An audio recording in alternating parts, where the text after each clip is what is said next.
Welcome to Schmidt List, a podcast on innovation, creativity, and entrepreneurship. Join host Kurt Schmidt, president of Foundry, as he and his guest share valuable insights and strategies. This is the perfect opportunity to explore fresh ideas to improve yourself and your business. Come join Kurt as he interviews this week's inspiring guest. All right, let me get into introducing our guests. Let's first say hi to Justin. Justin, how are you today? Good. Thanks for having me on. Good. Justin, tell me about the work you do and who you do it for. I work at Amazon Robotics. I'm a functional safety principal engineer over here, and I deal with basically the safety of all the robots that they run in their fulfillment centers and warehouses. Awesome. And BJ, what do you do? I do a lot of things. I've been on a couple times with you, Kurt, but do everything from all the hype buzzwords in tech to, lithium-ion batteries. And I work with Justin a little bit in various different things in safety. So, all right. Well, let's talk about that. Tell me a little bit. How did you two meet? So let's do the dating story here. How did you guys find each other? We found each other through a mutual connection. I was doing some safety work, and I was looking to build a team out to kind of take a holistic picture at a problem that we had to solve around autonomy. And pulling in the right folks into the room, BJ's name came up. And I don't know, from my perspective, I was like, this guy has got a lot of think big ideas that are kind of pushing the envelope, and kind of took off from there. Well, I don't know, what would you say, BJ? Well, yeah, I think your first mistake was actually saying, hey, maybe that guy has think big ideas. But I think generally that's basically how we met. Let's see, initially it's real small, right? And if we're talking about intrapreneurship, there's that word entrepreneurship, which we talk about a lot, right, Kurt? But right. Intrapreneurship is a really unique form of entrepreneurship. I would say it's a much harder one, something that Justin has been exceptionally good at, right, within his organization. And the entrepreneurship is, playing the politics, playing the ideas, playing the right players to actually engage. And so the trick was thinking small first, always knowing what the big think is, right? That's one of the leadership principles, but at Amazon, but thinking small first and attacking. One of my favorite sayings is, how do you eat an elephant? One bite at a time. That's one thing that I think that we do well. And then the other one that Justin embodies really well, and I'll let him kind of give his story, which it's really fascinating, his story. So I really want him, because I would, as we talked before, Kurt, I'll keep going for the next 28 minutes. And the real thing is the saying that I love about Justin and others that are like Justin I've worked with in a large enterprise is, today, every morning he wakes up and he says, today I'm either going to get promoted or I'm going to get fired. That's it. Mm-hmm. And that is really the I would say the thing that embodies the thing I love about Justin most, is just that kind of like, hey, let's just go do it, right? Let's go crazy. It's like, if there was a bear standing there, Justin would punch it. And it's actually, as it turns out, if you're watching that, I'm wearing a shirt with Justin's face on it. There's a little meme punching a bear, because we had a retreat lately, and some of my team that works for Justin made him shirts for this. So I made sure to wear this shirt today. So it's a strong likeness too, the dark colored shirt. I know. Yeah, it's a very strong likeness. Well, I like it.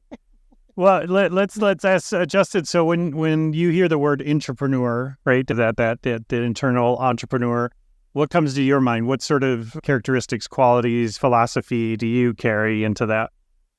Oh, I guess I started doing intrapreneurship with BJ long before I'd ever heard the word.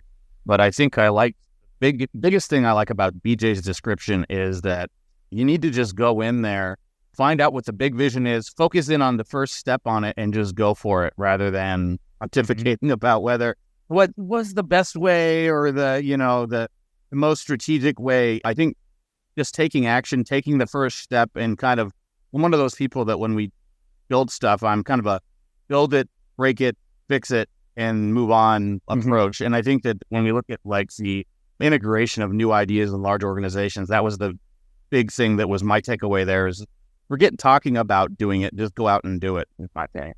Yeah, makes sense. Well, let's, and when I bring up the word intrapreneur, and I want to jump right into it, is that sometimes people get a little, I don't know, fidgety, twitchy about it, because they think, well, my company hasn't specifically asked me to do these things or specifically told me this is my job or these things. So why would I stick my neck out, or why would I take the risk? To your point, BJ, about like, I'm either getting fired or promoted today. Shouldn't I just stay under the radar? Wouldn't that be safer to do? Why should I embrace this entrepreneurship? Yeah, I mean, you could stay under the radar. I guess for me, I didn't know I was doing entrepreneurship. I knew I had a problem and I knew it needed solving. And so I just said, I could solve one problem. Today's immediate fire, I could put that out. And then I could wait till tomorrow and put tomorrow's fire out. Or I could take the time now to put out the next 2 years worth of fire with a comprehensive solution that can kind of benefit people beyond just me. And I'm kind of like, the Karate Kid, Mr. Miyagi asked the Karate Kid, do you want to do karate? And he says, oh, I guess so. And he says, if you do karate, no, you're okay. If you do karate, yes, you're okay. If you do a karate, I guess so. In the middle, that's when you get kind of squished like a grape. That's where I see it here too, right? You just got to go all in. You don't want to be in the middle of the road when at the end of the day, I guess. Yeah, that's good. Well, what do you think, BJ? Yeah, so I mean, that's the thing. That's part of entrepreneurship in general. I hate that word, but we use it because it is particularly something that's really been created. It drives a very specific viewpoint in someone's mind. The thing about being an entrepreneur is we even talked about this a couple months ago when we talked last, and that was the risk profile. A lot of people aren't willing to take risks, right? If every morning you wake up and you calculate statistically the chances of being bit by a shark and you live in middle America and Kansas, there are people that do that. Yeah. And honestly, entrepreneurship's probably not good for you. And those are the people that tend to find themselves into big enterprise business because there's a place in the world for all business. And I love it, right? There's a place in the world for very large enterprise. They are like the systems of record, right? The ones that, really drive and support and really keep the economy sustaining. And then there's the little businesses, right? The little startups that are innovating fast, breaking things, right? And then fixing them really quick and moving in. The organizations that have found, the big organizations that have realized that, hey, I can't innovate anymore at the speed that I need to innovate to remain relevant. Maybe you don't, but honestly, if every business that's not growing is dying, right? Yep. If we take that as kind of as an axiom or a theorem, the idea is that if you're a big business, you cannot innovate fast enough because you have bureaucracy that's required. You have rules that you have to sustain, and because you've reached a size, right? That you need to maintain. Sure. But the enterprises that have figured that out are really effective.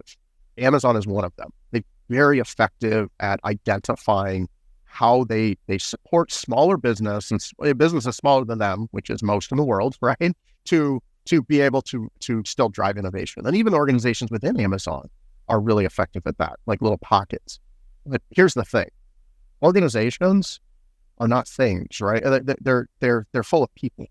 It's people that drive business. And it's culture, right? And all those different kinds of things. Right. It takes very specific individuals within those organizations to really find that and then drive that. It really has to come down to a champion. So me, as a guy who loves small business and does enterprise innovation in large organizations, I always find the champion first. And it's the champion that needs to be able to have enough trust in the people that they're partnering. And I'm really surprised that Justin continues to keep talking to me because, man, I'm going to throw just crazy ass ideas off the wall, splatter them right all over the wall. And he's got to go back to his organization and scrape the crap off the wall and be like, what did BJ do now? Now I got to clean this up and put this into a format that actually is going to be accepted by my leadership, right? Right. And do that. There's so much that goes on that, right? But you have to have a right balance of the personalities to really execute that. Well, I'm glad you bring up balance because that's the thing I specifically wanted to ask Justin about was because you work in safety, right? And so the ideas of innovation and productivity go against the standards of safety and security, right? If you're talking to somebody in a highly regulated industry, like I have a lot of listeners in healthcare, financial tech, all these different things, and they're being asked to innovate, but they're also being asked to make sure that the doors are boarded up and that the levee doesn't break. How do you find that balance, Justin? Because I find that fascinating. I think that, this is safety problem that you could genericize and say that it goes beyond entrepreneurship or invention. It really is talking about technology too, in that we need to be able to trust the technology that we're implementing.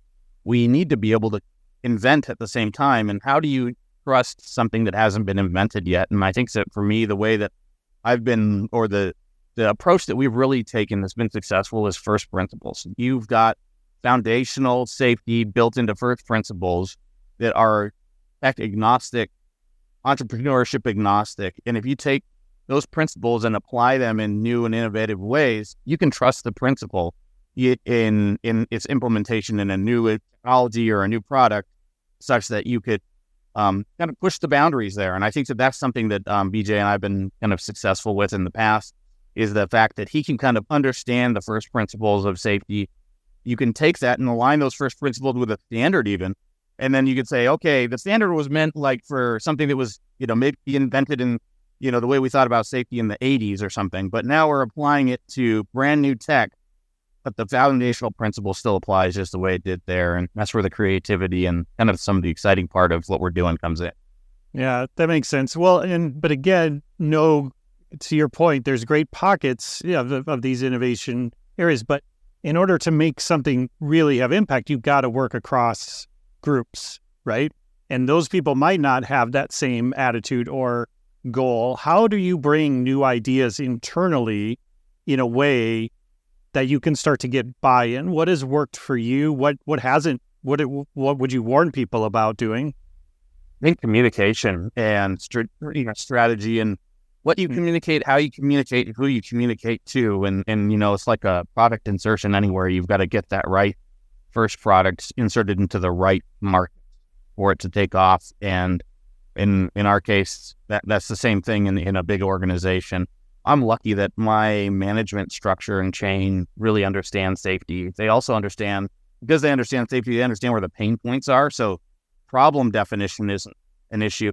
Now, coming up with these creative strategies and how the problem could be solved, that's where I think really focusing again in on, hey, we're introducing maybe a new technology that nobody's using. However, if we frame it in a way that aligns with the foundational safety standards, it allows people that want to try the new thing. It'll give them an avenue to actually enable them to do it without saying that they're going off on their own without having any kind of foundational structure to what we're exploring, I guess. Mm-hmm. How about you, BJ? How would you respond to how do I get those buy-in across teams? Yeah, I mean, it's about identifying a pain point with the various stakeholders. Every single person wakes up every morning with a different concern, right? Maybe, and it may not be work related. Maybe, hey, I'm going through a nasty divorce, right? Or hey, like I've got a problem with my kid. They're having issues with school. I don't know what's going on. And then there's also pain points within the business specifically, right? Like, hey, there's a gap here. One of the big gaps that that big enterprise has quite often is, like we were just talking about, right, Justin, is this institutional knowledge, right? How do you retain institutional knowledge in an organization as it evolves, right? And as people retire, people leave, right? All of those different things. Your workforce turns over. And so every single stakeholder at different places in the value chain are going to have different needs. And the trick is really being able to take the softer side of human existence and be able to apply that and frame your problem in a way that it solves or addresses. Doesn't also always have to solve, but addresses the problems that the people are dealing with on a daily basis. And some of that is just being a therapist sometimes, sitting and listening, right, to the problems, and then relating it. Be like, hey, let me make your life easier. I've got this problem that I can take this off your plate. And if you do this, I'll do this for you, right? So a lot of horse trading, right? It's a common sitcom trope, right? I'll trade this for this and this and this, and then you know. So it takes a lot of strategizing, right? And all of those things. But in the end, it's about finding the specific problem, making it simple, one problem, and solving that one problem for a specific stakeholder. And then architecting, right? As systems engineers, we love to architect things, viewing the system of how do we actually put all of these stakeholders together so they can solve the problem to then achieve the larger goal. And that's something that Justin and I work on a lot quite frequently, it's just strategizing. And most of our conversations, are just talking through, various things. What's my boss worried about? Or, hey, what's the VP? What's the SVP worried about? All of those different things, as it goes. And then, we'll sit and ruminate on it separately. And then, the next day be like, hey, got an idea. You really need a partner in crime in these things. And there's a very clear part of trust. Like doing it alone as an entrepreneur with an organization, I can't imagine doing it alone, right? Like that's got to be rough. I mean, Justin, what do you think, man? Like if you didn't have your team that we built together, like would you want to even entrepreneurship? Is that a word? Entrepreneurate? I mean, I think you hit the nail on the head. First of all, like in safety, one thing that we got going for us is there's plenty of problems that need solving right now. Everybody wants to apply new technology and the safety is holding us back. How can we go faster? How can we do better designs? How can we get more performance? And so in a way, you can turn a negative into a positive there. There's so much landscape available for us to explore when it comes to new technology. We've got a lot of freedom there. But the second part is, okay, you're right, BJ. You need to have somebody who's a little bit grounded in this model where they are dealing with the day-to-day problems and keeping things running. You need to have a second half of the team that's mentally available to think big, to innovate, come up with those crazy ideas, and then you meld the two together. You need to be able to, in that melding, have that trust and that communication that allows you to rapidly develop ideas and turn them into something that's actionable, not just, a wish. Yeah, well, I mean, that's the problem I see sometimes is because, I mean, empathy 101 is not a class in the computer science degree sort of curriculum. That's for sure.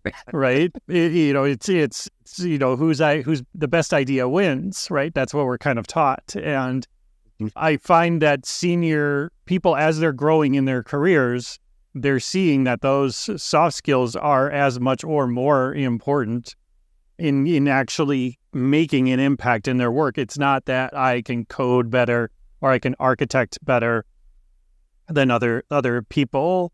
Oh, wait a second, Kurt. That's the reason I became a computer scientist in the first place, and I didn't have to deal with people. Yeah, man. I'm saying you have been sold a bag of turds is what you've been sold.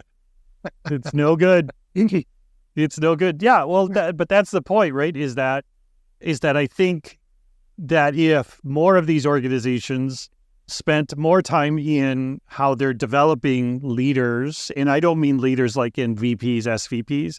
Anybody who has a following is a leader. Yeah, right? Well, thought leadership, right? Like having enough thought leadership to really drive that. Exactly. And so, tell me a little bit about your journey, Justin, in that, right? Because, I mean, were you, when you first, started doing this work, were you excited? Like, oh, I can't wait to lead teams and steer the ship to goodness? Or were you like, I would love to just keep my headphones on in a dark room and change the color of my terminal repeatedly?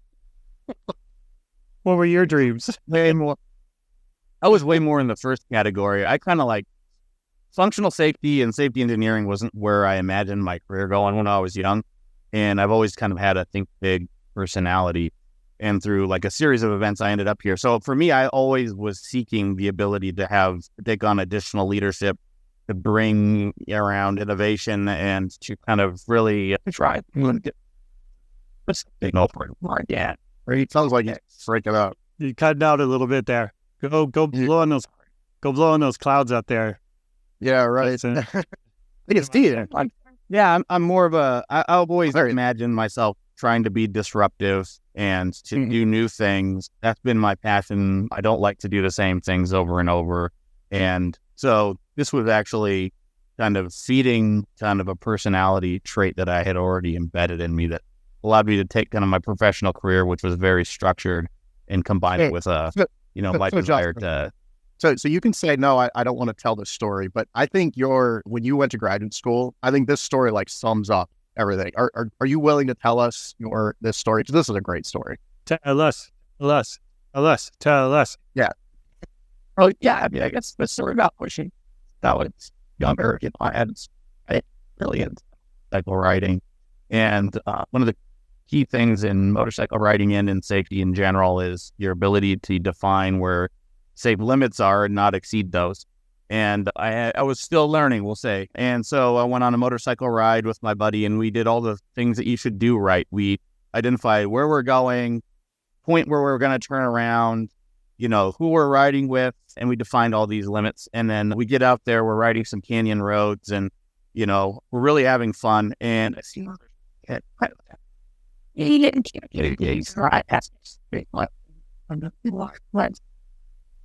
breaking up again. Yeah, you're breaking up. Breaking up again. Right after you were saying we got on the canyon roads. Yeah. Oh, so I find another rider.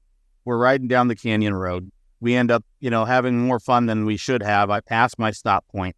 We're doubled up in a corner, and off the canyon wall, a big boulder fell in my part of the lane. And I had to do a quick risk assessment. And if I tried to ditch the bike inward, I'm going to hit the other rider. If I tried to ditch outward, I was in the opposing lane of traffic, and there was a minivan coming. So I had to kind of take the middle, hit the rock, went over the handlebars, and first you take guardrail, briefly paralyzed.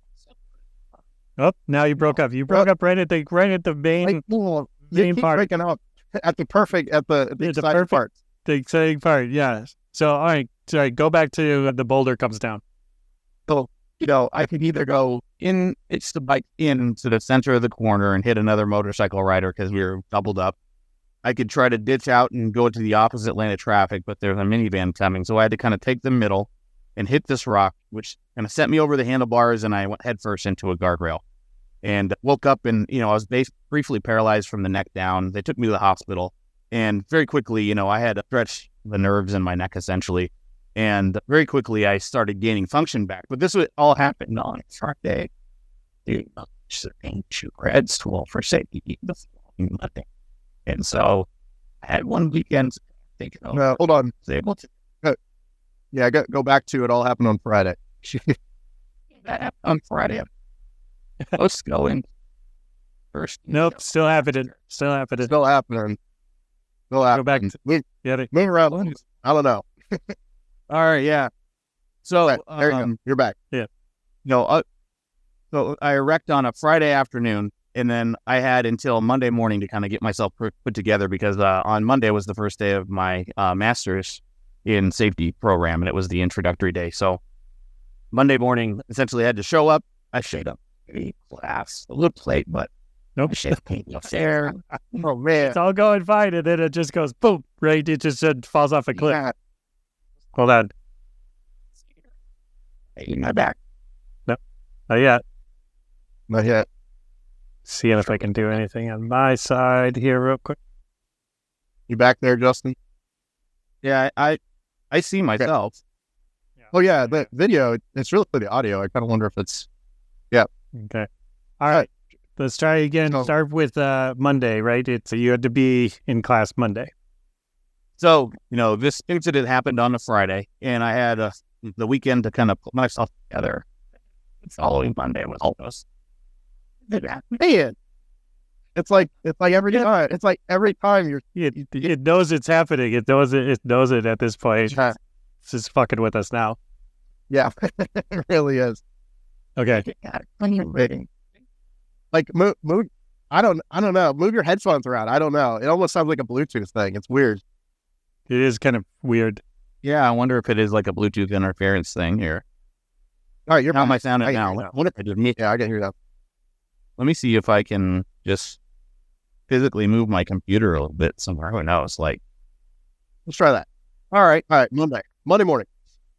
So that incident happened on a Friday. And I had the weekend to kind of put myself together, and I had to show up for masters in safety science following month. And so by that time, I was able to put together enough to be show up there, arm brace, and neck brace on, and kind of go around. I say, give us a brief version. Oh, do it again. Yeah. The weirdest thing. It is weird. I almost wonder if I can go get some plug-in headphones. I wonder if I can just plug these bad boys in here. Oh, yeah. Should I try that? Yeah. Let's try that. If it's a Bluetooth thing, but yeah. Yeah. Don't worry. This will all be edited, so don't worry about any of it. Yeah. So give us a chance. You guys can understand how my life and how work goes with me here. Yep. Love it. Love it.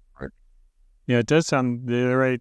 Because this video doesn't drop. It's like, it does sound like a audio thing. You're right, BJ. It sounds almost like a Bluetooth audio. Yeah. I do know that the I know the Starlink actual, depending on where it's at, I have heard that it does interfere with stuff.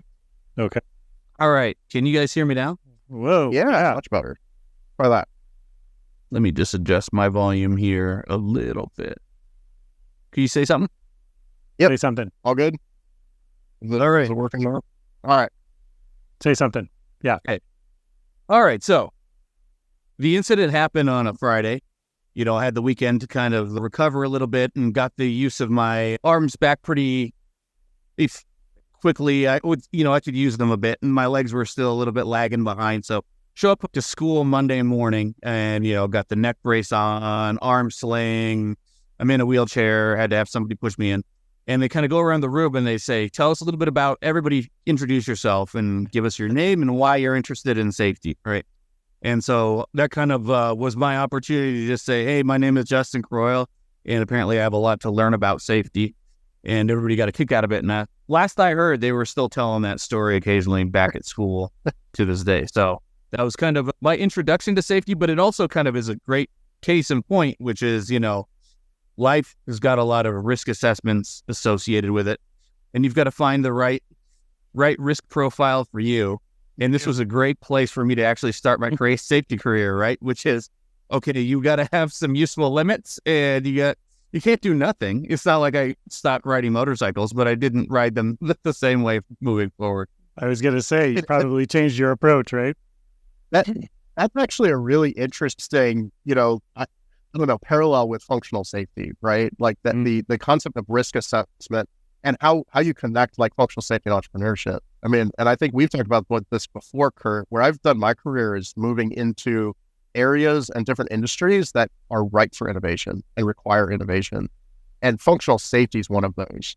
And it's really rare to find someone who not only is an expert, a deep expert in an area like obviously Justin is in functional safety, but also has the profile that entrepreneurial or just the risk profile, right? In order to take risks and chances.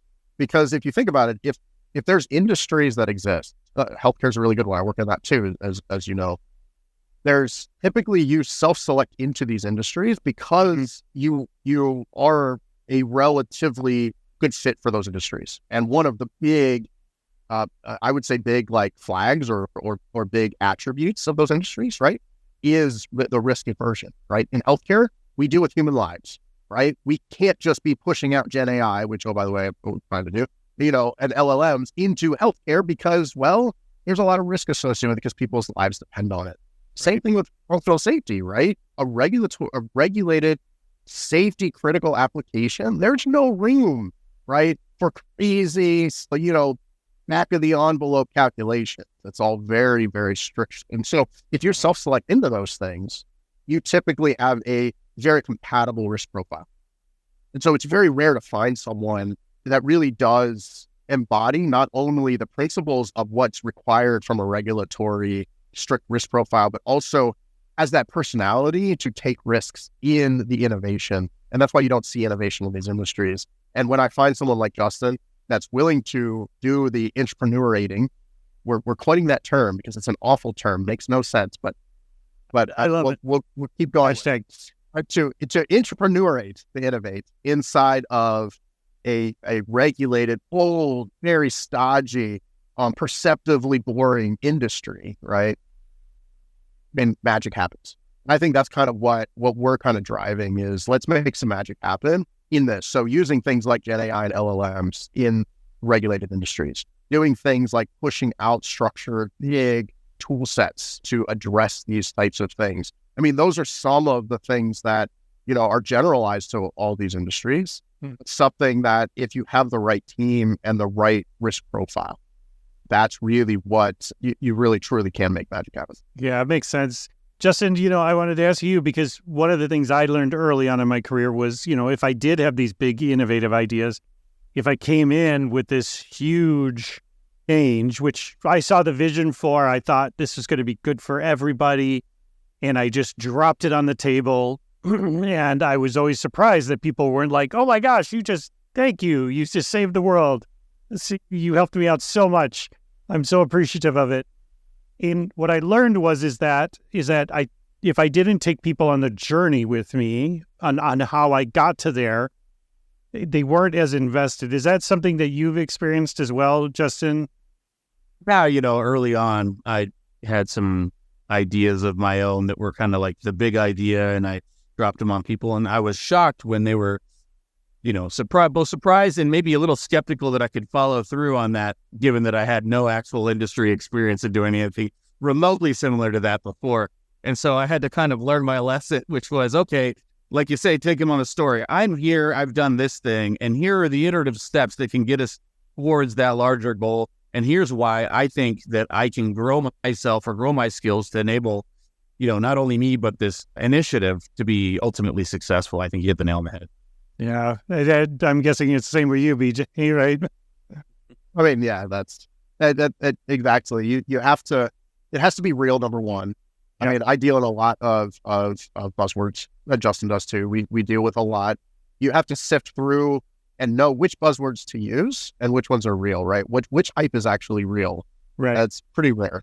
And so that's one thing that I think you have to know how to articulate that effectively to be able to, once again, relate to the stakeholders on an individualized basis. So if you're a VP or an executive, you have a whole nother set of hype words that you're listening to than the people who are in the trenches who are expected to actually execute those hype words, which they're probably most of the time are just like, WTF, guys, I can't do that because that's a hype word that doesn't exist. And the executives are like, no, you're going to do it. You're going to do it now, right? And everyone's like, well, no. And then, of course, you get phrasing it. So it's filling that gap and telling, being able to tell that story, right? And that iterative process of what actually means, and then moving through in a structured way, getting allies. I mean, there's a dirty word, politics, right? Every organization has them, some more than others, right?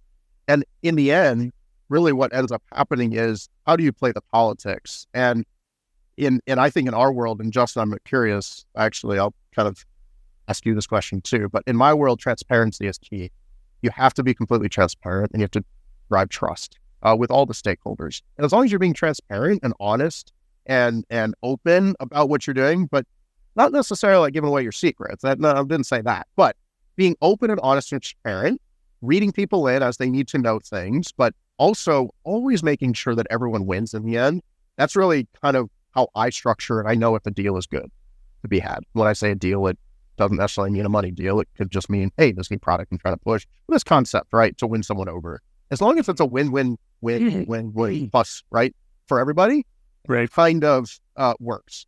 And if there's not, then you kind of have to, really do a hard thought. So, Justin, I am curious about like your approach. At least you live it on a daily basis. I watch, and and we will talk about it. But in the end, you have to live it. You have to deal with that nasty politics word, or dealing with stakeholders. Like, what is it? After you get over the initial hump of saying, what the WTF did BJ just come up with? That is never going to work. How am I ever going to actually sell this to any of these people inside of my organization? Like, what is it? Like, what are the kind of put you on the spot? What are like the three things that, you typically have to think about to say, is this actually a good idea? Can I sell this? Right. And what's the next step? Well, Amazon kind of always calls itself like this customer-focused company, right? They're customer obsessed, right? And if you think about that, not only in terms of like the customer through a website or something, but if you think about it in terms of deploying tools or technology within the company, I kind of think of it the same way, right? And when you think about something that could have this overarching impact to lots of teams or groups, before you connect with those groups, you got to think about what's the effect of that change going to be on the individuals doing their day-to-day jobs. And is that effect going to be positive for them, save them time, effort, work, improve their quality of whatever it is that they do? Or is it going to represent a roadblock?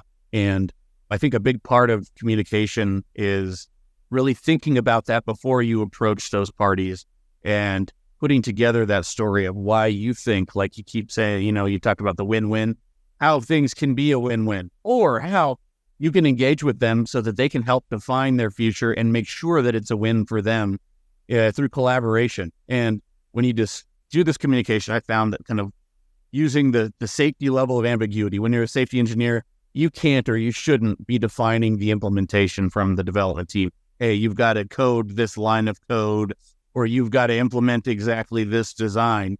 You should be informing the team by saying, here's what the foundational requirements are. Here, you can consult with me on possible paths forward to get you to a design that will get you the performance that you need and get me the safety that I need. And using that same kind of approach and kind of socializing an idea or an initiative within a corporation, I think is the same thing. You pull people in, you learn what they need, you make sure that everybody gets the win, you help make them and turn them into a collaborator through, helping them drive the things that they need. And then at the end of the day, you get this consensus, hey, the product does what the customer needs. In this case, the customer just happens to be, engineers within the corporation. Yeah, that's great. Because again, I see too many people, and again, it might be just maturity level, right? Where they make assumptions about your role and your thing. And so they're coming in and they're like, well, we want to do this new thing. And, there's this library or API, you can just plug that in, right? And that'll save you time, because that's what you developers like. You like to save time. So I've already solved that problem for you. And now we're going to do my big idea. And that's where, I've had this before, where I've had people, when I ran a large project management department, they'd come in and be like, you like things to be on budget, right? So we're going to use this new ERP system that will help you track things. I'm like, this will change all of our processes. Are you crazy?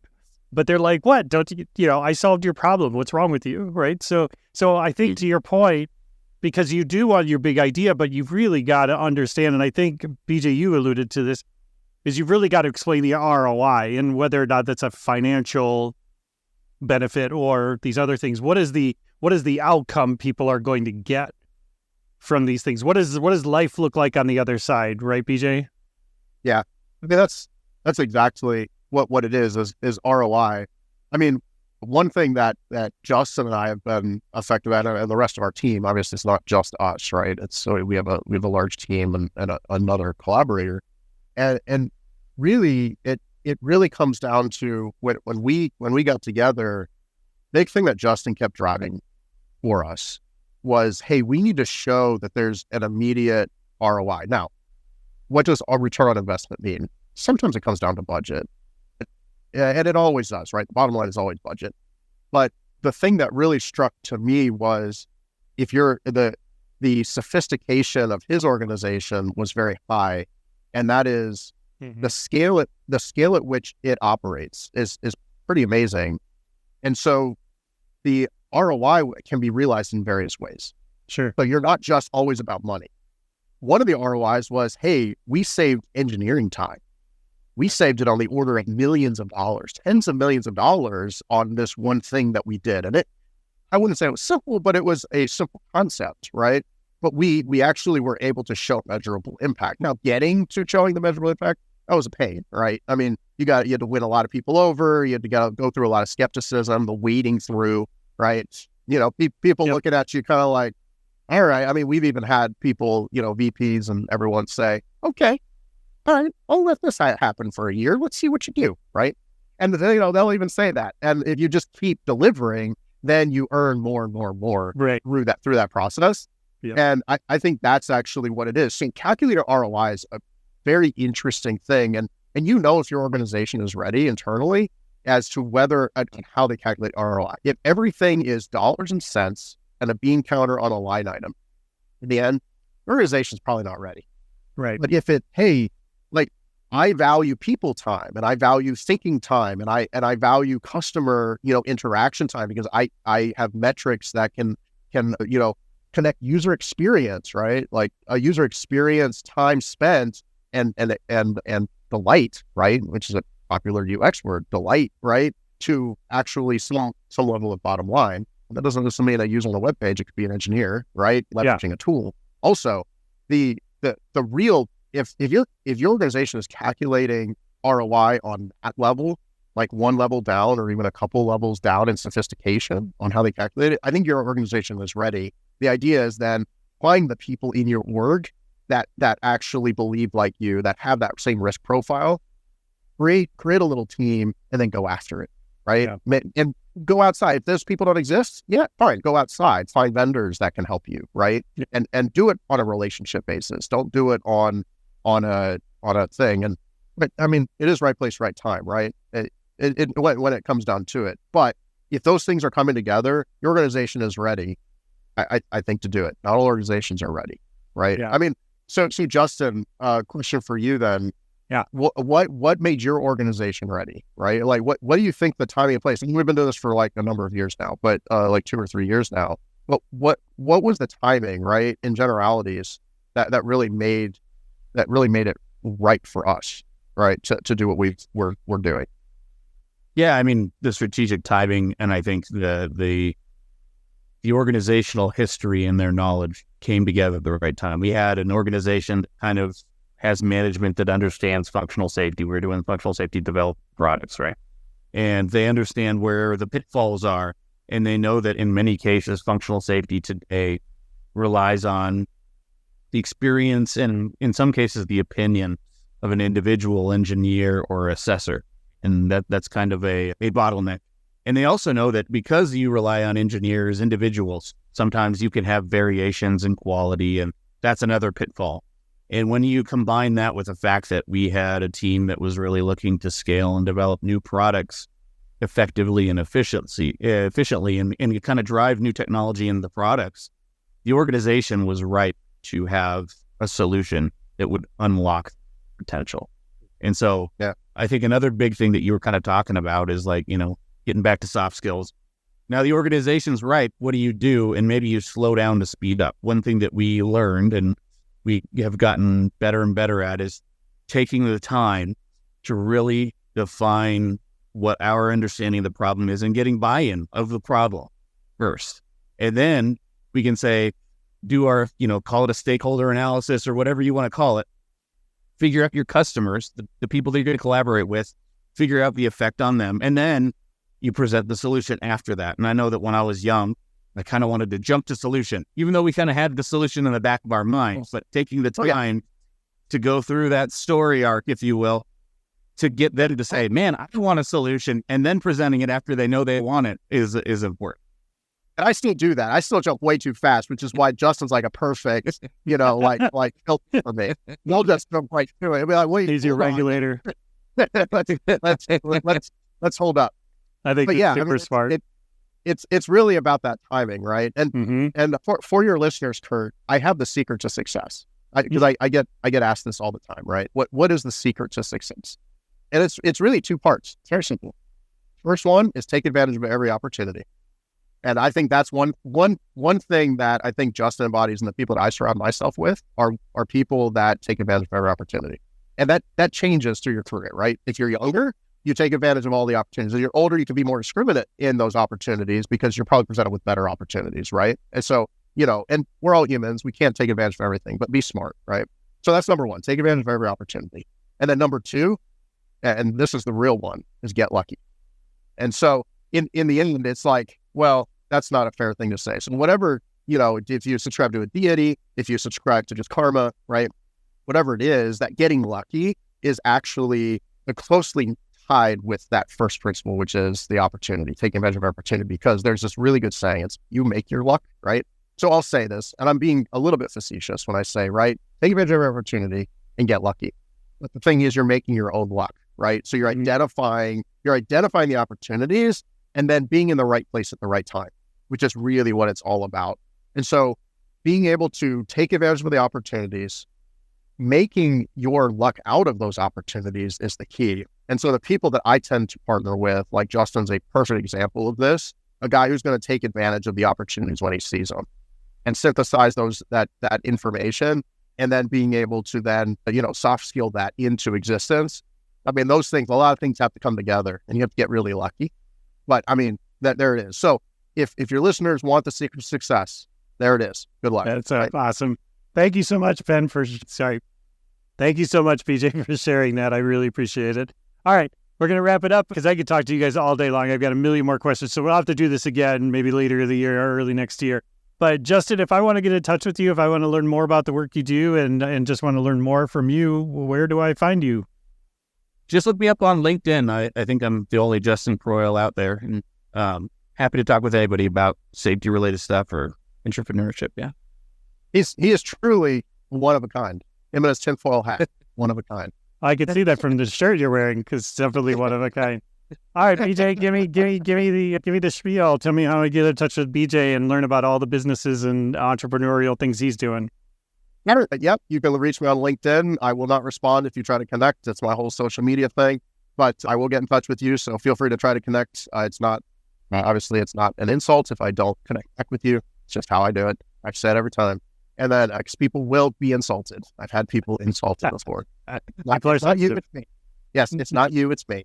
Yeah. And then you can find me at technicity.io. You can find me at aculonenergy.com. You can find me at phenomehealth.org and a couple of other things. And you can also find me where you find Justin, because we tend to hang out. So yeah, right, exactly. Well, Justin, I wish you the best of luck in bear country there. I see that, BJ's got your back, so I'm not too worried. He can scare off bears. I am running. If I see that, I'll let Justin punch the bear. Yeah, running. Justin's going to punch the bear. Makes sense. All right, guys. Thank you so much for taking the time. We'll see you soon. We appreciate you taking the time to listen to this episode of Schmidt List. The stories shared by our guests are genuinely inspiring and offer insightful knowledge. It's important to remember that success doesn't happen overnight and requires collaboration, learning, and perseverance. If you want to broaden your professional connections, check out Kurt's book, The Little Book of Networking: How to Build Your Career One Conversation at a Time, on Amazon. Please stay connected with all things Schmidt List on social media, leave a review for the podcast, and join our community of like-minded entrepreneurs. Thank you for being part of Schmidt List. Keep innovating, collaborating, and chasing your entrepreneurial dreams.